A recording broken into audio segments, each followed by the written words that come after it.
Welcome back.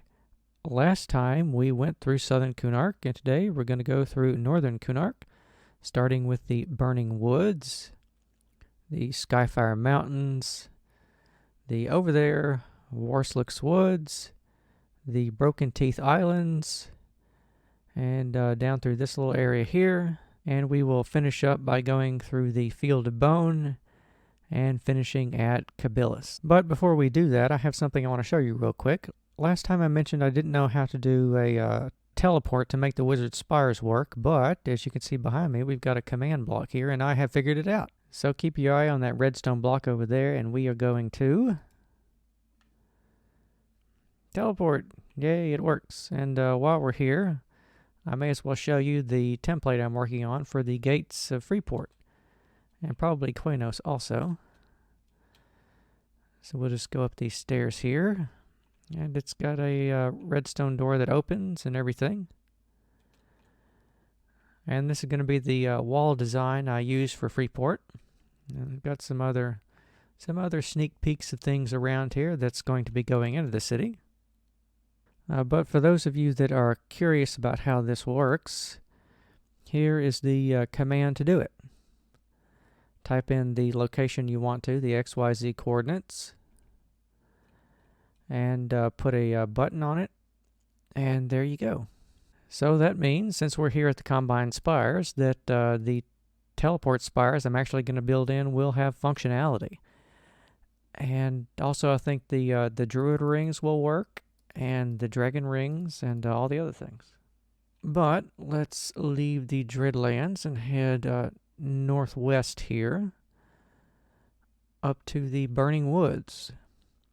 And we will see why it's called the Burning Woods. Of course, this is the location of the Starnak city of Chardok.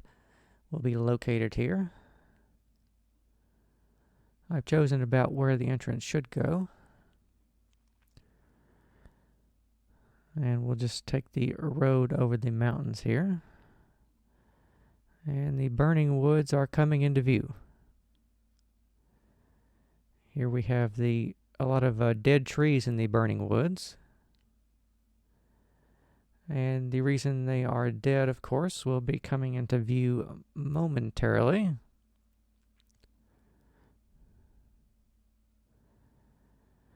We can see an impact crater. There are, in fact, 4 impact craters in the Burning Woods. And there's going to be a meteor sitting down glowing at the bottom of one of them. Probably this one. Maybe another one, though. But this is, of course, the reason the woods are burning. It was a nice pine forest, but then the meteors crashed in from space, made the craters, and we have some burning trees around here. With netherrack and coal blocks and magma blocks and coal ore. These used to be tree trunks, but now they've been partially petrified, vitrified, and they are, well, most of them are on fire. So that is why it's called the Burning Woods. And we'll head this way, and I'll give you a view of the craters. That's the largest crater over here. It's got a central mountain peak in it. And there's the other crater. And the road, I think it's over this way, goes to Chardok. So we'll take a look at that, and then we will proceed to the Skyfire Mountains. And here we have down here, it was going to be the entrance of Chardok is going to be under this mountain.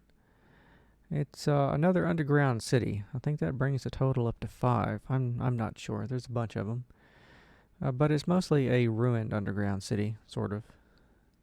It's not going to be that extensive, but we'll see. I mean, it's pretty far down on the build list, so it's going to be a while before we get to that one. But we will head over this way, and we will have the Skyfire Mountains beginning to come into view. This area is going to look a lot like a lava storm, for obvious reasons.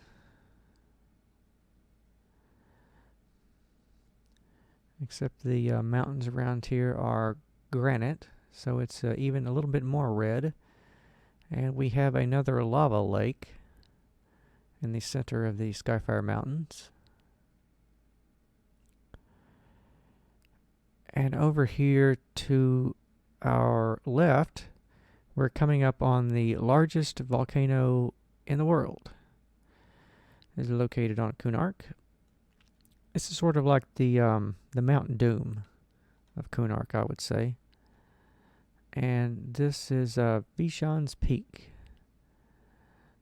Of course, there's going to be a dragon dungeon underneath this. I think I want to put more obsidian on these peaks, though. Frost them a little bit more with that. And I think it should be just over this rim here. Yep. Here it is. And I'm going to raise the lava level a little bit, so we will have a river of lava flowing out of this crack in the mountain here, down, filling the lava lake.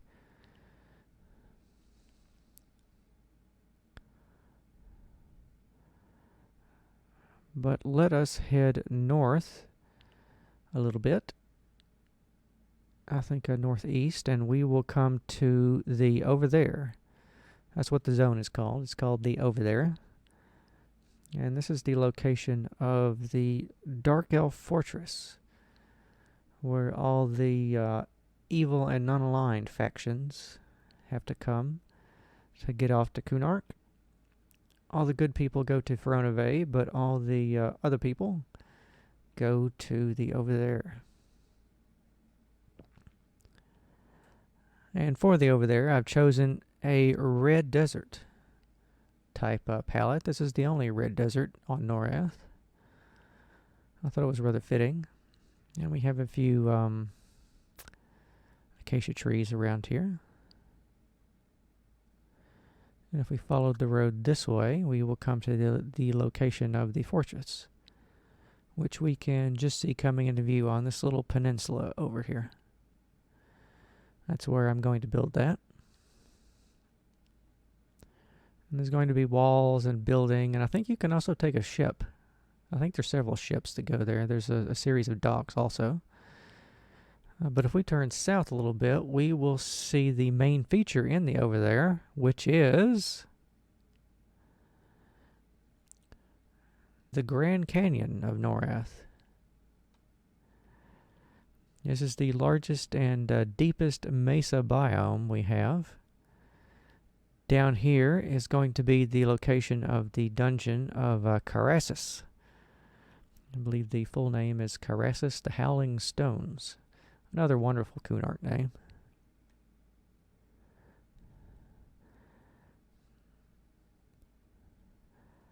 And there's also several old Ixar tombs that are going to be cut into the rocks down here. It's also, I think it might be like the Valley of the Kings of Kunark. I'm not sure about that. I'll have to check.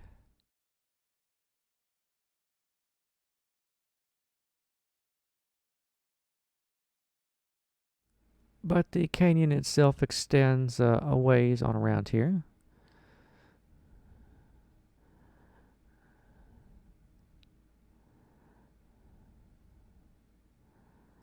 And at some points there are small lakes at the bottom. And with the mountains rising high above them, I need to put some more shrubs on those mountains, I think. But if we will head this way, we will come into the area called the Warsluck's Woods. And this is the largest fall-type forest. It's sort of a mixed green and a mixed fall-type forest. It's the largest forest of this kind in the world. Kunark has a lot of those. The largest this, the only one of that. And I really like the contrast between these deep red and the greens, the oranges and the yellows.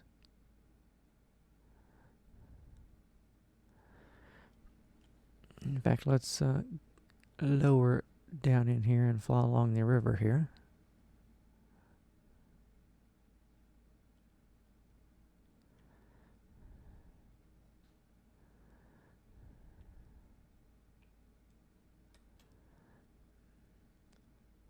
It's come out really nice, if I do say so myself. I'm very pleased with this. And as we leave the Worthless Woods, we start coming into the Broken Isles.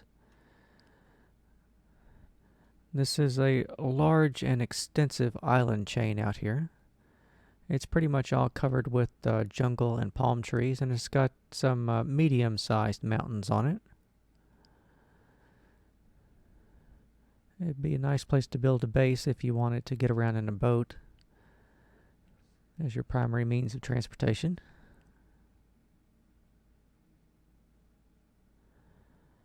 And on one of these islands, there is supposed to be a fortress with an ancient giant to fight. I think it's actually a Cyclops. Lives out here on one of these islands.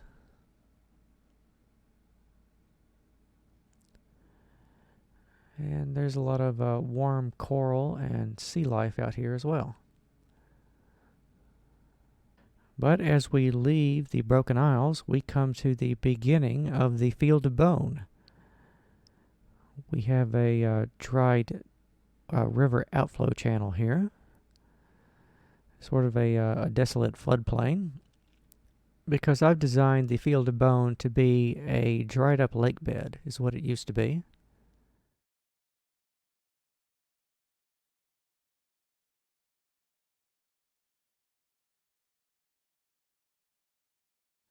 And Kern's Tower is going to be sitting over here in front of this mountain here, maybe on top of it. It's going to be a very large tower that was built by the Ixar some years ago, or it could have been an old Shisar tower, I'm not sure. But that's going to be sitting up there, and it will cast its shadow over the Field of Bone itself. And one of the things I'm going to add over here is going to be several sort of skeleton features, I think. If I find someone's good skeletons that they've made, I'll put it out here. I think maybe a giant dead dragon skeleton would look pretty good laying out here on the field itself. I believe that is actually what's in the Field of Bone. But the field itself is quite extensive. It goes back down this way and meets up with the road to the Swamp of No Hope, which we've already seen. But let's turn and go over this way, and we will take a quick look at the hidden valley over here. It's another hidden valley because this is an area that is clearly on the map reference I've used to build Norrath. However, it's not actually a zone in the game, so we get to stamp whatever we want to build on it. And here we are. The biome I've chosen for this is a weeping birch biome, like we saw around Dagnor's Cauldron on Fedor. This is the only other place these trees appear in the world. And this little hidden valley in Kunark, and it's got a little lake in it and a stream that leads out of it this way. And the stream empties out over here in a little river delta. And we're going to build a city of sorts over here. I'm not sure whose city it is or what style it's going to be in. It could be a high elf city. But that's rather far down on the list of things to build. However, we will eventually get to it. But let's come back to the Field of Bone, and we will enter East and West Kabilis. There's a couple ways to enter them, but the city itself is built in this protected mountain valley. The Ixar have retreated there after the fall of their empire. And it's a extremely fortified place to get into. There's going to be walls and gates here, like the redstone gates I showed you earlier. But if we go over the mountain here, we will enter Kabilis itself. This should be East Kabilis. And the canals here with the water are laid out exactly like they are in the game. In fact, I took them from a map of the city and laid them out over here. Now we're going to have all sorts of buildings here. And we'll go through here to West Cabillas, and I'll show you that.